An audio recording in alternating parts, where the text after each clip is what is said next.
Hello, welcome to day two's Q&A, everybody. It's great to have you along, great to have you joining us. I apologize for the technical problems with yesterday's Q&A. It seems like the kind of internet demons kind of struck and it was quite glitchy. Now, hopefully, those of you who asked questions could hear what was going on. The audio was better than the video, but I'm assured that we're looking a little bit better today. So yeah, apologies for that.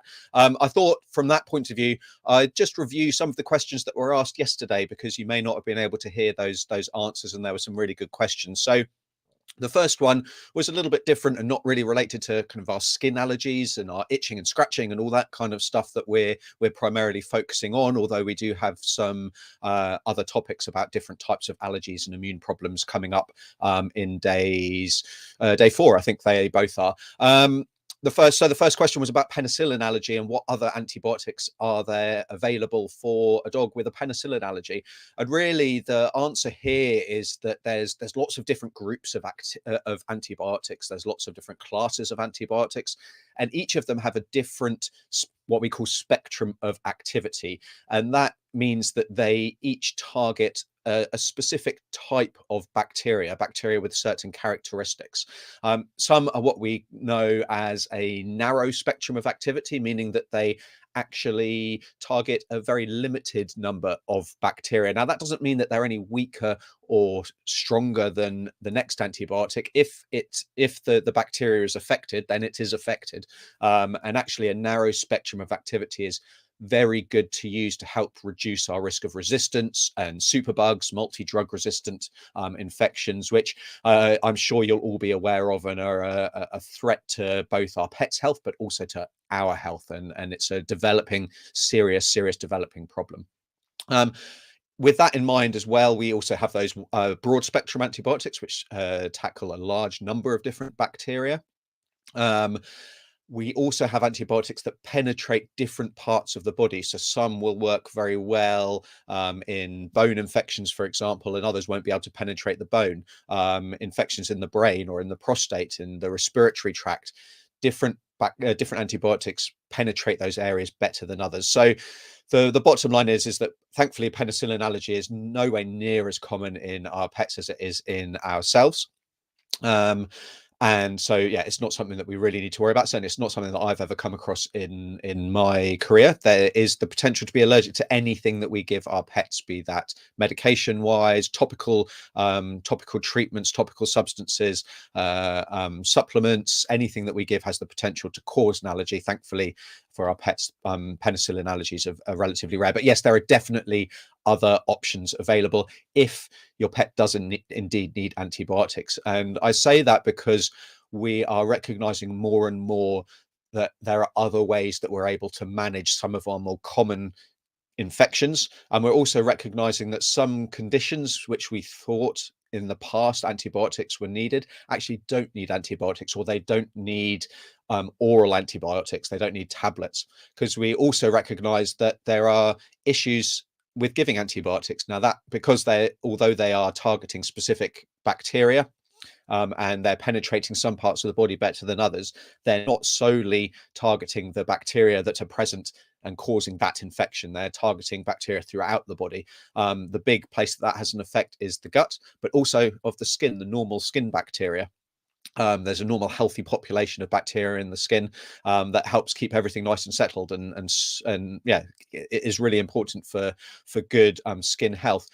Equally, many of you will have heard of the microbiome, which is the population of bacteria living within the gut, and that is really critical for health, and it is becoming more and more apparent just how important the microbiome is, and good gut health and all that kind of good stuff, which you'll have heard about in some of the talks today. And there's a fantastic chat about the microbiome in tomorrow's lectures, conversations, if you like.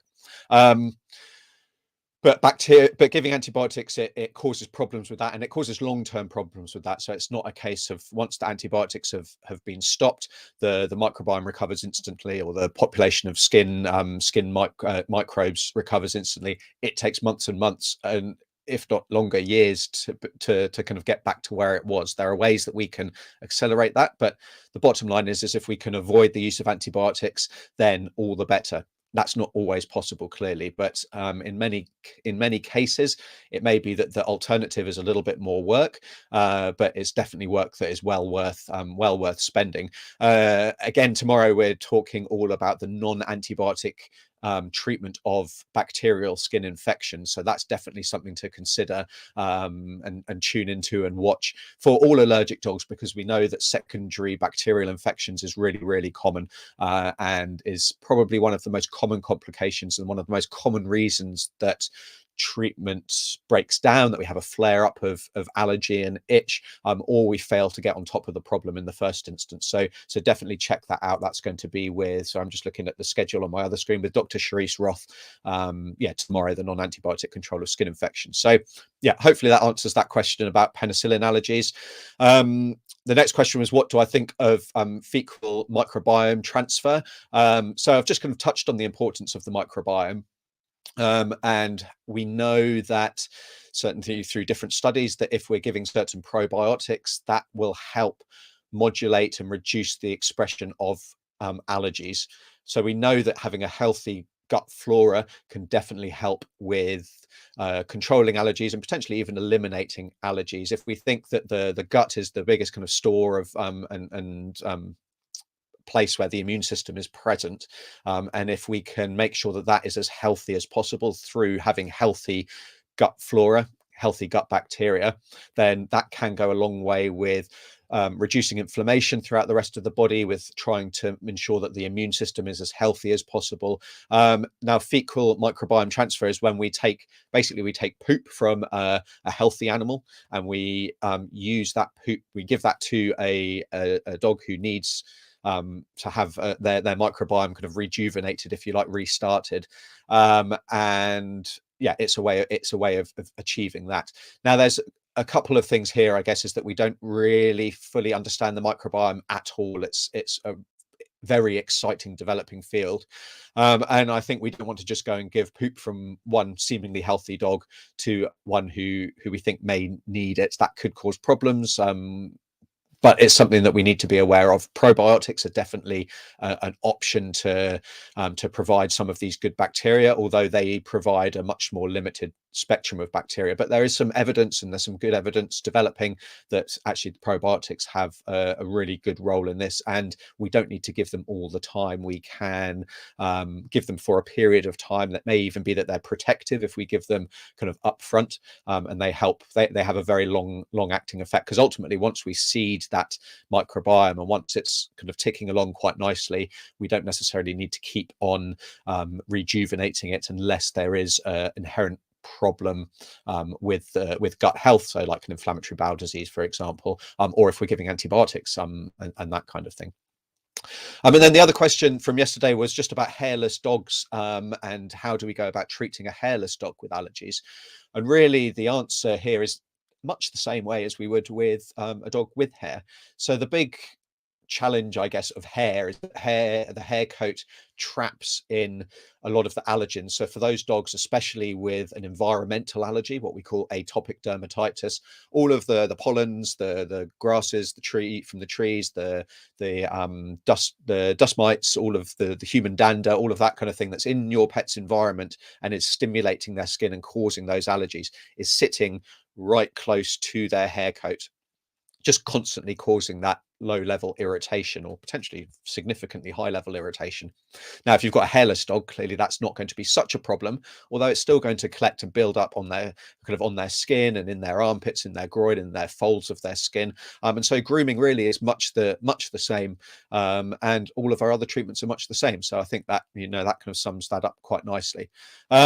Cool. So that's a bit of a summary from yesterday. If you've got questions based on kind of today's topics or day one's conversations, then make sure you kind of get those in the chat. They're going to be flashed up on my screen as we go. So don't be shy. There's no such thing as a silly question, or I guess the only silly question is the one that you don't ask. A lot of us have similar. A lot of people have very similar questions, so don't be shy and get those questions in. So if we've got some lined up, which I believe we do, if we can start with those, then that would be fantastic. So the first one is, should pre and probiotics be rotated? Brands and kinds be rotated? So let's start with what pre and probiotics are, because they're terms that probably a lot of us will have heard, and maybe not fully understand what the difference is. So let's start with probiotics, because that kind of feeds in nicely from what I've just been talking about. So probiotics are live bacteria that are given orally, and then become a resident population within the intestinal tract. So yeah, they're live bacteria that we give. Now, there's a couple of forms that they come in, or a couple of ways that we can give that. We can give that as a pure probiotic supplement, which will come in a powder, or I mean, there's probably lots of different ones, and the powders are the ones that I'm most familiar with, that you kind of add to their food, sprinkle on their food, and yeah, your dog receives it that way. There are also probiotics, or there are diets that are said to contain probiotics. Now, you can imagine with live bacteria, there's a big issue with potential issue with quality of these products, because storage, transport, age, all that kind of thing really can impact, and manufacturing as well, impact how well these bacteria survive. Because if they're not alive, then they're not doing anything. They're not helping your dog at all. They're not going to do any harm, but they're not having any benefit. And unfortunately, we know that from the point of view of looking at the probiotics that are mixed in with foods, the studies that have done and looked at a wide range of different brands of food, different types of food, so not just your kibbles, but other types of food as well, have shown that basically they all fail with providing the microbes, the probiotic species that they say, with the quantity that are needed to actually be beneficial as well. So really, that just comes down to a bit of a kind of a marketing gimmick, if you like, and I wouldn't recommend relying on probiotics being present in a food as being meaning that they are getting into your dog in a meaningful way. The same is true for our other products, so our sachets, and it's shown again that many of them fail to have the number of live bacteria needed, and the species that they claim to have. A brand that I like and that has passed muster kind of multiple times is Fortiflora. I think they produce a very good probiotic that is valuable and shown to provide kind of and do what it says on the tin, do what it claims to do, and have what it claims to have in it. Should they be rotated? I don't think that's really necessary. I think we don't have a full understanding of which species are the most important and which species are the best to give. So I guess if there is a little bit of variation in species, then there may be some benefit of rotating. But equally, I think the most important thing is to stick to a brand that is, is reputable, has been shown to be, shown through independent testing to have in it what it says it has in it. You also need to look and see how it's been stored. Now, this is where, if you're ordering online, for example, and that's how most of us shop for most things these days, there's no way of knowing, has it been sat in a hot box somewhere in a baking warehouse? Has it been left in the sun? Some of them don't have any expiry dates on them. So when was it manufactured? There's just no way of knowing that. Equally, so yes, you need to look at where it's stored, and ideally that means going into the store, I believe, using a reputable store. So your vet clinic, or wherever it is that you shop for your dog, making sure, checking expiry dates, checking how it's been stored, where it's sat, how old it is, all that kind of thing. Now, when it comes to prebiotics are actually, we can think of those as the food that the gut bacteria need. So our gut bacteria, they get their food, their nutrition from the food that we feed our dogs. The food that you'll see, like FOS and MOS, are the common acronyms for these, and these are fermentable fibers. So these are a fiber source that the gut bacteria use as a source of food to keep them alive, to keep them healthy. Again, I don't think these need to be rotated. They are added to certain diets, to certain foods, and there are different sources of that you can feed your dog to provide them with a probiotic source. I think they are really important as well, and I think the probiotics and prebiotics go hand in hand to get the full use from giving probiotics. Giving prebiotics is absolutely ideal. Fantastic. So hopefully that answers that question for you there. You'll have to excuse me taking a drink. I've got quite a dry throat at the moment. We're in the middle of winter and I find everything dries out, so I get a little bit croaky otherwise. So Tara, I've read that flea larvae can't survive in less than 50% humidity in your house. If my dog only gets a random bite and NexGard doesn't prevent a bite, will NexGard help him if a flea allergy? Thanks. Cool. So there's some great questions, Tara. So fleas can survive incredibly well in different environments. And I would say flea larvae, they can survive in less than 50% humidity. I think probably most of our houses will have less than that. What we get though is a difference in how long that lifestyle takes. So actually, like fleas, you're right, they love moist environments to hatch, to the larvae to then develop into pupae, and then the pupae to to hatch out into fleas. The larvae, you're right as well, is that the larvae are the most susceptible stage in that life cycle to these environmental factors. But what happens is that what can take maybe 5 days for a larvae to hatch and develop into a pupa in optimal conditions can take much longer as that humidity drops. Now it's going to drop to a level where they probably don't survive, but I think it's going, I don't have a figure for you off the top of my head, but I think it's going to be significantly less than 50%. Things are going to have to be really, really desiccating, so direct sunlight, drying everything out completely without any protection. But the flea life cycle takes a lot longer. Now the issue here is that if we've got a very long life cycle, is that you can get a flea infestation. The fleas will kind of feed on your dog. They will then lay eggs. They lay about 50, 100 eggs a day onto your pet, but those will normally fall off, and mostly will fall off on the environment. Some will develop on your pet potentially, but most will fall off into the environment where they will then develop. And if the flea, you can kill those fleas, if you see that infestation in the early days, if we're not providing preventive flea control, then it can actually take many, many months for you to get on top of that infestation and eliminate all of those fleas in the environment.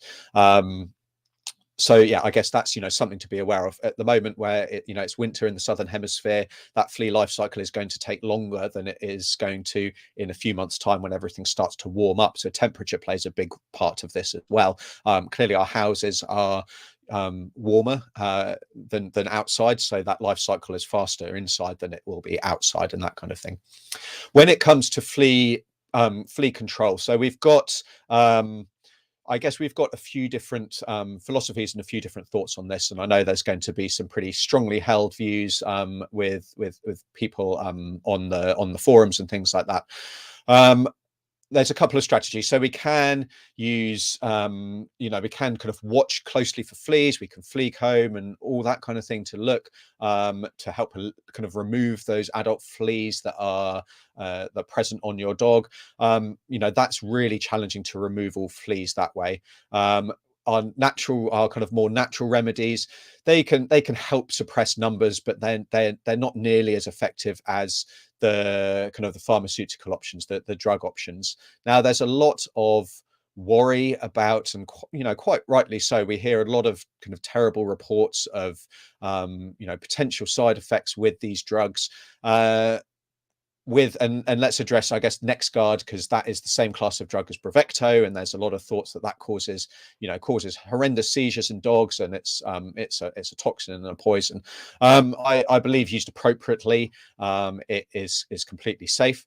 Many of you are going to disagree with me strongly and say that that's not true, but I think the evidence backs that up. It can cause seizures. There's no two ways about it. It can cause dogs to seizure, but it doesn't cause dogs who don't have a propensity to have a seizure and are probably going to seizure at some point, or are epileptic, if you like. So I do not believe that it should be given to any dog who has a history of seizures. Absolutely not. It shouldn't be given to any dog who has got a familial history of seizures as well. So this is where knowing, I guess, working, if with your breeder, if you've got your dog from a breeder, knowing what that history is, and if any of them have seizures, then any of their siblings, parents, anything like that, then there are good alternatives. With that in mind, with any of these, how all of these products work is that they work by killing the flea after they've bitten. So you're absolutely right, that is a problem. when it comes to flea allergic dogs, especially because the allergy is to the flea saliva. And in some really severe cases, it only takes a single bite to cause some pretty significant problems. Now, in my experience, that's more common in cats than it is in dogs. And dogs, they do tend to need, they need to have a few fleas present. But what's going to happen is it's going to kill those fleas very, very quickly. So they're not going to feed multiple times. They're not going to be alive for days and days, and they're not going to be laying eggs and causing that infestation. So I think that, yeah, these products are the best we've got. We don't have a good repellent that will stop fleas biting.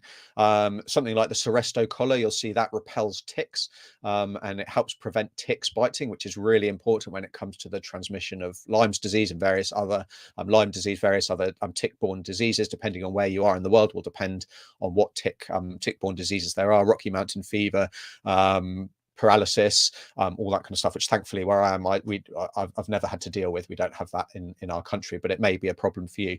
It doesn't do a good job of repelling fleas, though, unfortunately. So, it's the best option that we've got. I think working with knowing what. So the flea prevention that we need to be using is going to vary again, depending on where you are in the world. Because if you're dealing with heartworm, if you're dealing with ticks, if you're dealing with other biting insects, that is going to depend. That's going to mean that the best parasite control program is going to vary. So with that in mind, the different products, the different strategies, the different techniques, kind of avoidance of particular areas and all that kind of thing as well, is going to vary. So I do think your veterinarian is the best person to talk to about the best parasite control program for you, given your pet's history, their lifestyle as well, and also, all of the diseases that are in your area. Fantastic. So, if you've got other questions, then keep them coming. I thought I would just also kind of go through honey for dogs. Marie, so honey for dogs, what do I say? So there's a couple of good uses for honey, I think. First is for wounds and for infections. I love honey for infections and for wounds, I should say, in particular. I live in the part of the world where manuka honey comes from, and you may have heard that manuka honey is potentially a little bit better for healing of wounds and elimination of skin infections.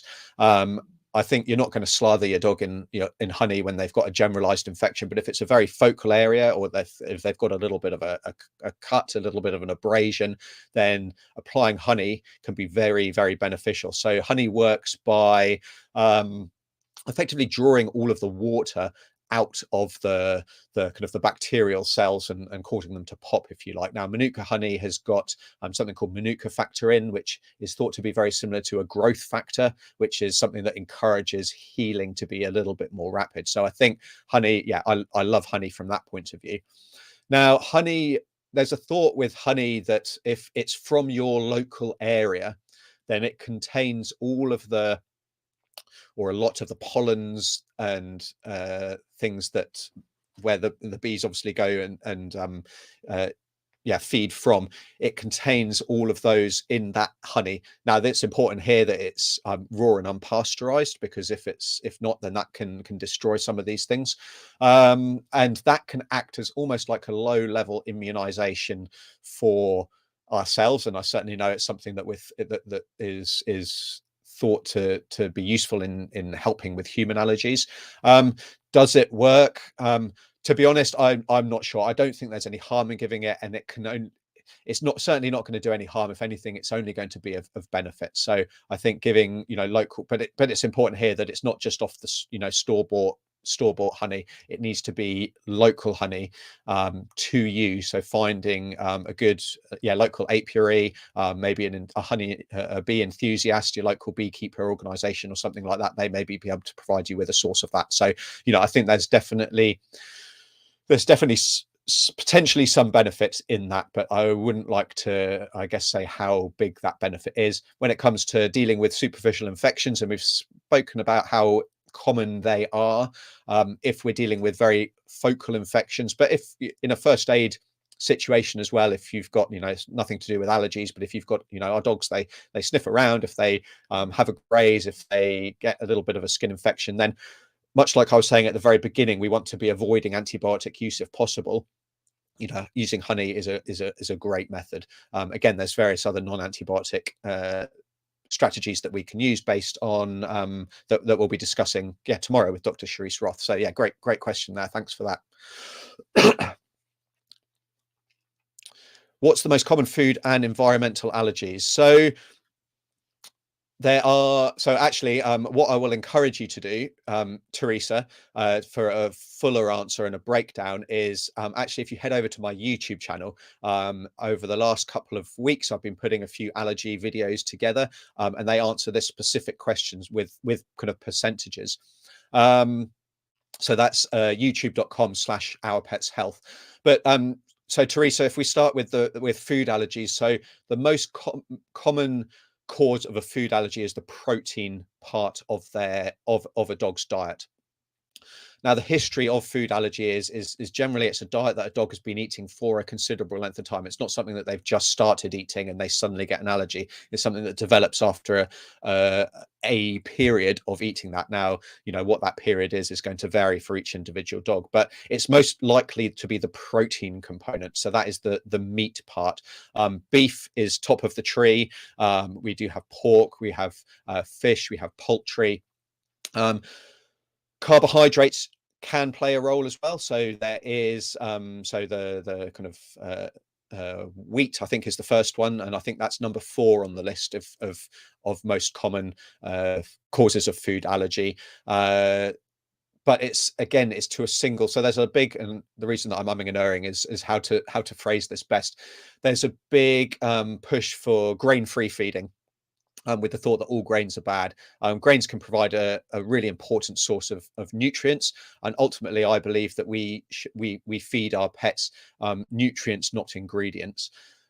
Meaning that if we're providing certain nutrients, then the ingredients are not so important.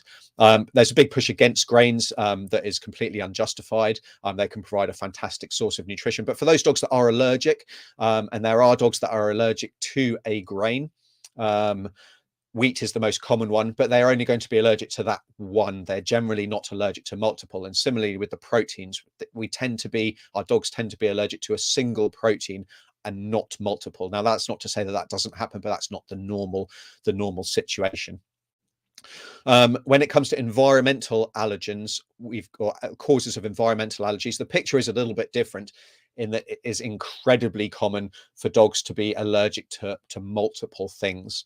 It's very rare that they're only allergic to a single thing. And unfortunately, there's a huge crossover here. Now, the exact pollens that are going to be causing a problem are going to vary depending on where you are in the world. But it's likely that there's going to be multiple trees, multiple grasses. Those are the big ones. Human dander, so our skin cells, so dust in the house is very, very common. All of those are present in about 40 to 60% of dogs. I believe that figure is off the top of my head. Storage mites, if we're feeding a commercial food, storage mites absolutely can play a problem, and so it's important that we take steps to reduce the chance of those being present in your dog's food. Which is why food is so important, regardless of what your feeding philosophy is. So those are really the most common ones. But if you want exact percentages, then head over to those YouTube videos, and they'll hopefully be able to answer those for you as well.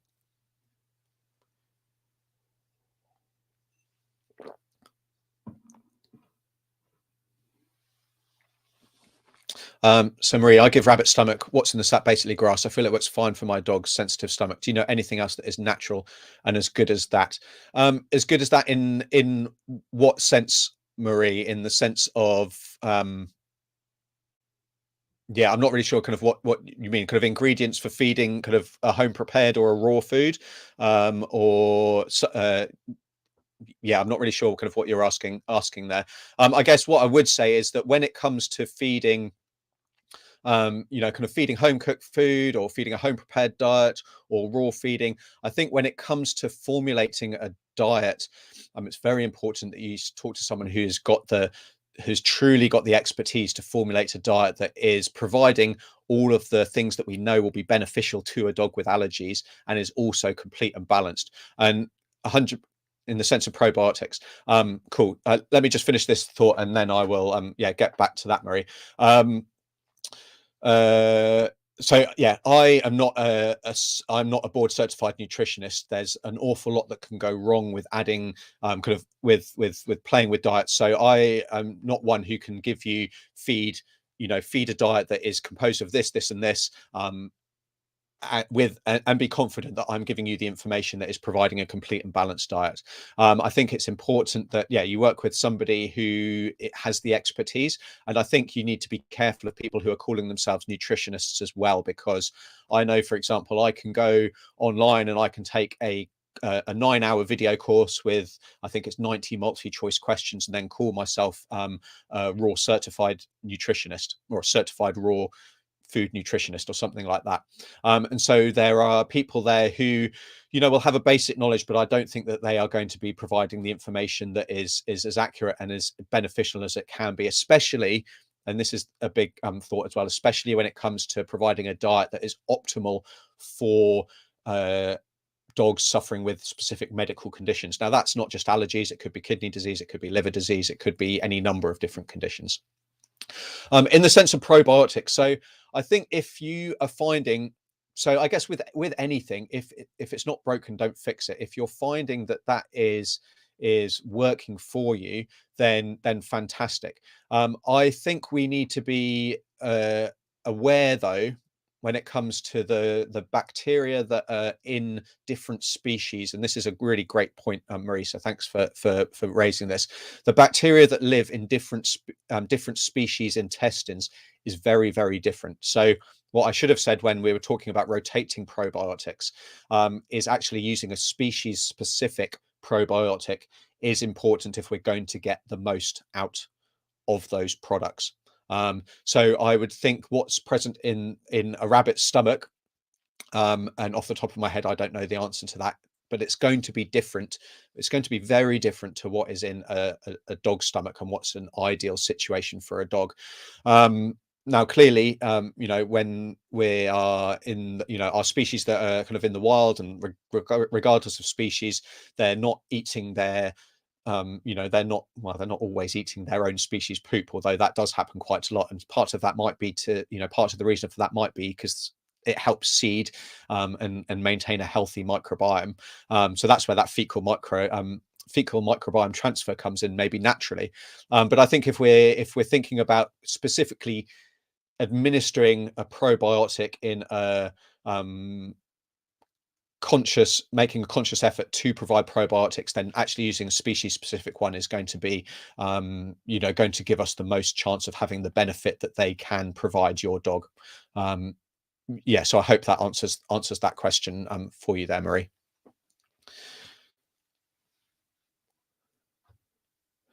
Okay, so Ella, so we have a lot of manuka honey in different manuka honey in different packaging in Florida. How do I know which is a real good one? So great question, and I'm going to talk about supplement quality as well with this, Ella, if that's okay. If we can keep that question up on the screen, just so that I remember. From manuka honey, like I think any honey is beneficial. So if we look back in history, we look at the ancient Egyptians, we know that they used honey to treat wounds. So we know that osmotic action, which is what happens when it's drawing water out of those bacteria, causing them to explode, if you like, then that's beneficial. You can use honey. You could just use kind of granulated sugar in a paste. They're going to get the benefit from that. What you want to be looking for, though, is there should be something that says manuka factor on the packaging.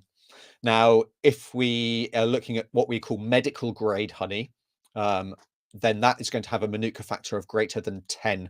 I believe the figure is.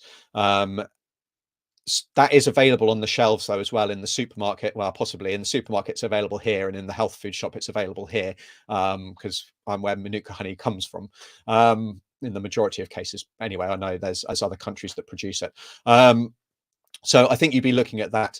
I think maybe I'm not aware of any certification scheme or any independent testing that gets done. To be honest, it's not something that I've looked into.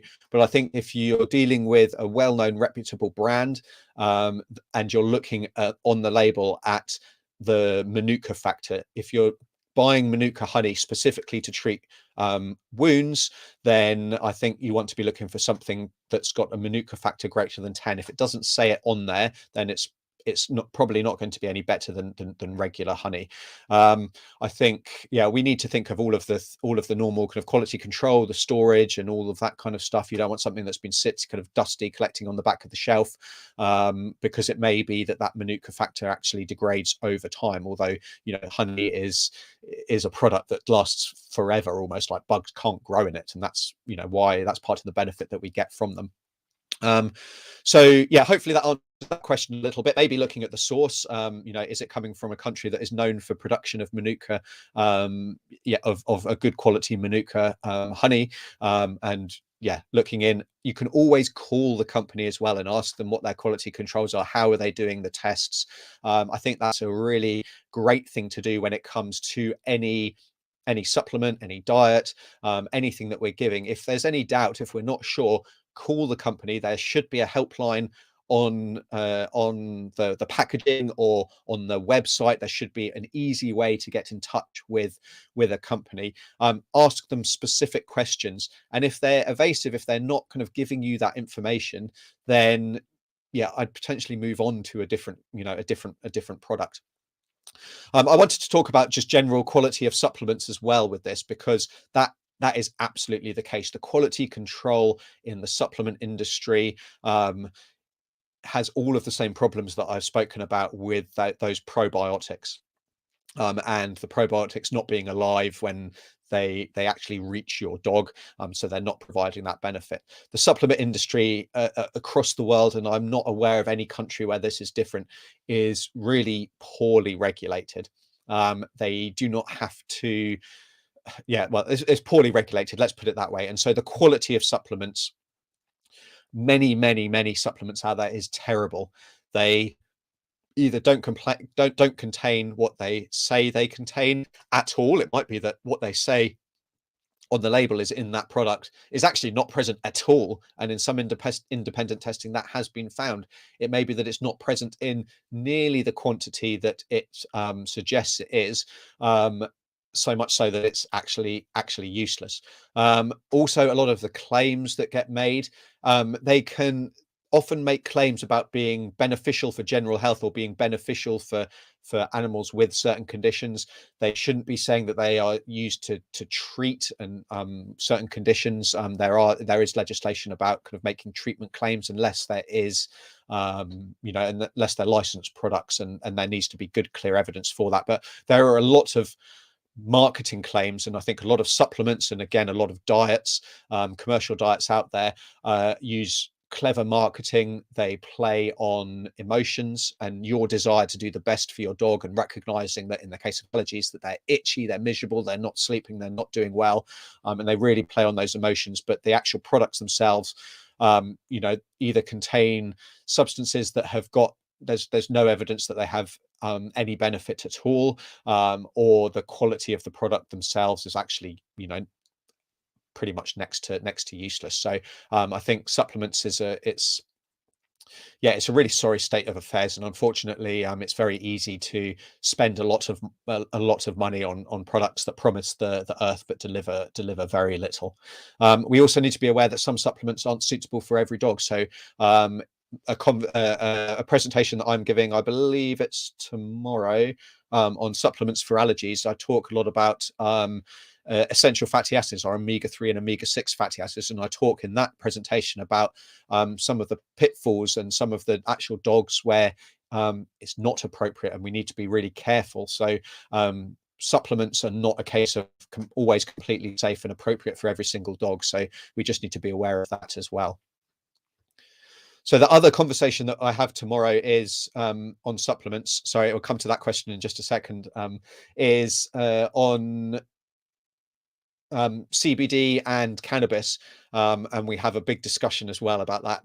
That is a really, I mean, I loved all of the conversations that I had with all of my fantastic experts, but that was one that I kind of probably enjoyed the most, or it's certainly up there.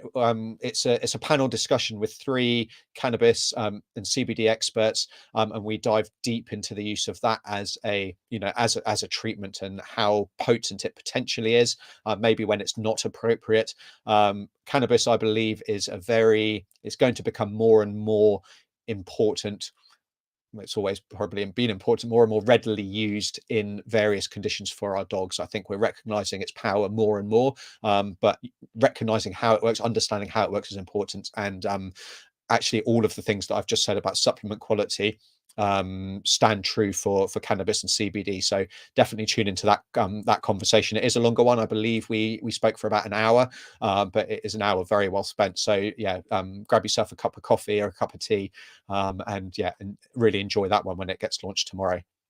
Fantastic. I believe that was another question there. My dog is allergic to Russian thistle. I'd like to do a liver detox. I've seen milk thistle is used. Should I find a different type of herb or plant? I guess, Donna, I wonder, like, how you, well, I don't know the difference between Russian thistle and milk thistle, is the first thing. I think there is, so the liver, and this might be a controversial statement for some of you, but I think the liver does a very, very good job of detoxifying the body. That is its role. Its role is to remove toxins from the from the bloodstream, from the body, and remove them. Now, the conversation with Dr. John Tegzes, which I believe was today, so he talks about actually how detoxifying, in the sense of trying to remove toxins that are currently in the liver that have been removed, can actually be more problematic as well, because they're then released into the body, where they then cause their damage.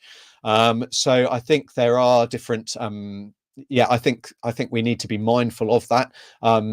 Detox it's a very kind of trendy and popular topic at the moment, at this point in time. But I think by and large, if the liver is healthy, then it does a fantastic job of detoxifying the body, without any further help. The liver is also incredibly good at regenerating itself. So if there is a toxic insult to the liver, it is very good at regenerating so that it is then functioning completely as normal. Now, that's very different from, say, the kidneys, where if they have a toxic insult, if your dog consumes something that is toxic to the kidneys, then if it causes damage, then that part of the kidney that's been damaged is not coming back, and that's where we can get real problems with kidney failure, and a seemingly minor insult in the past can cause problems in the future, because slowly that kidney function has dropped, but it doesn't cause clinical problems. It doesn't cause any health problems until about 75% of kidney function has been lost. So it can be kind of hidden. But when it comes to the liver, it's incredibly good at regenerating if it's healthy and it's working well. I think a lot of these detox products are not required for a healthy and otherwise healthy dog. Yes, if there is liver problems, then using milk thistle is an absolutely fantastic way to help support the liver, to help it do its job. There are other products, something called SAMe, SAME. That is an abbreviation for a very long-winded product that I'm not going to attempt to pronounce, but there's various different products out there. So yes, I think if your dog is allergic to Russian thistle, and you know that really is the case, then I would be looking at something else. And there are different products out there. So SAMe is another supplement that is available that can help with that. But I would really be looking into whether that is actually something that you need to be worried about and need to be thinking about.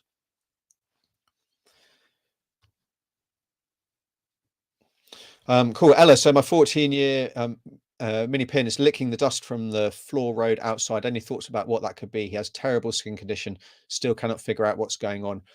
So I guess, Ella, I'd be wondering if that's something that is just started doing, something that he's always done. So 14 years of age, if that's something that's all that he's just started, I would be wondering about whether there are other conditions going on, whether that is related to his terrible skin, certainly possible, whether that is related to allergies. If he's only just developed, so allergies really are something that develops in, and again, we're talking generalizations and there are exceptions to every rule. Allergies are something that generally develop in younger dogs between the age of about 6 months to a year and about 5 to 6 years of age. Now, it might be that things actually get worse, and they can get considerably worse as a dog gets older. But if your dog's not had any skin condition before kind of recent history, then the chance that allergies are causing the problem is relatively low. It's certainly not top of the list when without knowing obviously the full history. When it comes to licking the dust from the floor of the road, we can think about, is there a nutritional deficiency? So what's the diet? Or is there a condition in the body that's preventing your dog from absorbing some nutrients? And we call this pica, which is when unusual things are eaten. And that can be soil, it can be poop, it can be it can be dust, it can be licking the road, it can be trying to find salts as well. We can get that a lot. And some medical conditions, so we can have things like thyroid problems, we can have Cushing's disease, which is a problem with the stress hormone, we can have kidney problems, we could have liver problems. There's all kinds of different issues that can cause this, and that can also cause skin disease as well. I guess one thing that I spoke about in yesterday's Q&A, and that we spoke about a lot in the kind of day one's conversation, was the importance of the diagnosis of the skin disease and how easy it is, if you like, and how often we jump to the conclusion that we are dealing with an allergy when actually there's something else going on. Now, it might be that there is also an allergy, but it could be that there's another condition as well, or it could be, certainly in the case of your dog, who's an older dog, if this is the first time that they're having it, that there is probably something else going on completely. Now, that could be all of those diseases that I've spoken about. There can be different autoimmune diseases, and Dr. Dan Annan on day 4 talks about some of those. There can be various other conditions. Secondary infections is incredibly common in all of these, or in a lot of these different skin conditions, and we've spoken about that already. So it sounds like if he's got terrible skin, then and you've kind of gone through a few different options, and you've maybe used a few different treatments for an older dog. The best thing to do would be to be getting some testing done. So that can be skin scrapes, it can be tape preparations, a blood test is probably going to be very, very useful. Having a really good history for your vet. So this is one thing, everybody, that when you go to your vet, especially with skin disease, but with any condition, is a really accurate history is incredibly important. So obviously, my patients can't talk to me, and it would make my life far easier. So if they could, so you provide all the information that I need to get to the bottom of the problem, and so having a really full history. When did things start? Has the appetite changed? Has the thirst changed? Do you feel their weight's changed if they've not been to the vet for a while? And you don't have that weight history. What's their general demeanor like? What's their toileting like? Any vomiting? How did things start? Have things been getting worse? Have they just been staying the same?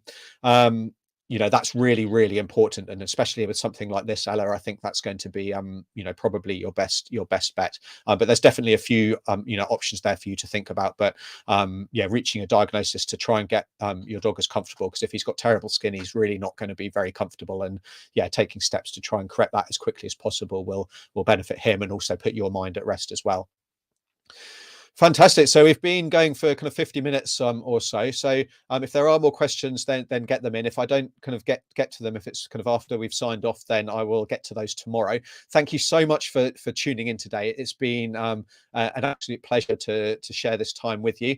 I'd encourage you all to go to the masterclass. So if you have from the first email of today, there is a link to that masterclass.